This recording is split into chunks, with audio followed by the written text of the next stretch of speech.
Cake ഉണ്ടാക്കുന്നത് ഇത്രയും എളുപ്പമായിരുന്നു എന്ന് ഞാൻ പഠിച്ചത് കൊറോണ കാലത്താണ്. അങ്ങനെ ഉണ്ടാക്കി സക്സസ് ആയപ്പോൾ ഇടയ്ക്കിടയ്ക്ക് ഉണ്ടാക്കിയിരുന്ന ഞാൻ ഇപ്പോൾ ആണ്ടിലൊരിക്കലായി ഒരു കേക്ക് ഉണ്ടാക്കുന്നത്. അങ്ങനെ ആണ്ടിലൊരിക്കൽ ഉണ്ടാക്കുന്ന ഒരു കേക്ക് ഇന്ന് കാണാം. Apple cake. അതിനായി 2 ആപ്പിൾ കട്ട് ചെയ്ത് മാറ്റി വയ്ക്കുക. ഇതുപോലെ ഒരു ട്രേയിലോട്ട് ബട്ടർ പേപ്പർ ഇട്ട് നെയ്യോ ബട്ടറോ തേച്ച് മാറ്റി വയ്ക്കുക. ഇനി ഒരു 3 മുട്ടയിലേക്ക് 1/4 കപ്പ് പൊടിച്ച പഞ്ചസാര ഇട്ട് നന്നായി ബീറ്റ് ചെയ്തെടുക്കുക.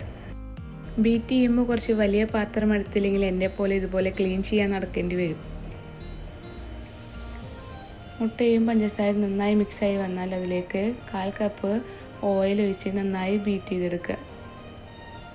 ഓവറായി ബീറ്റ് ചെയ്തെടുക്കരുത്.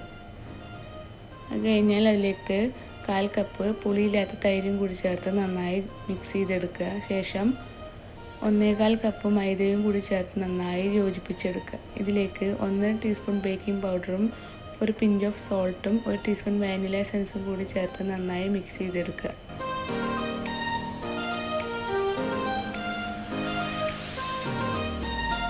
എല്ലാം കൂടി മിക്സ് ചെയ്തെടുത്ത് കഴിഞ്ഞാൽ നമ്മൾ കട്ട് ചെയ്ത് വെച്ച ആപ്പിളും കുറച്ച് ഡ്രൈ ഫ്രൂട്ട്സും കൂടി ഇട്ട് നന്നായി മിക്സ് ചെയ്ത് കഴിഞ്ഞാൽ നമ്മുടെ കേക്കിൻ്റെ ബാറ്റർ ഇവിടെ റെഡിയായി.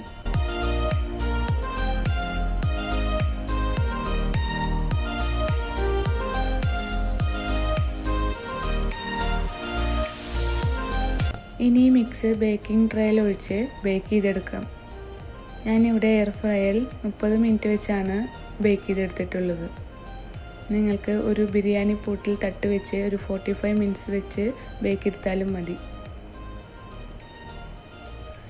പല വീഡിയോസും കാണുമ്പോൾ ഇത് വലിയ പണിയായിട്ടൊക്കെ നമുക്ക് തോന്നും. പക്ഷേ ഉണ്ടാക്കി സക്സസ് ആയി വരുമ്പോൾ അതൊരു വലിയ സാറ്റിസ്ഫാക്ഷൻ തന്നെയാണ്. എല്ലാവരും ഒന്ന് ട്രൈ ചെയ്ത് നോക്കൂ.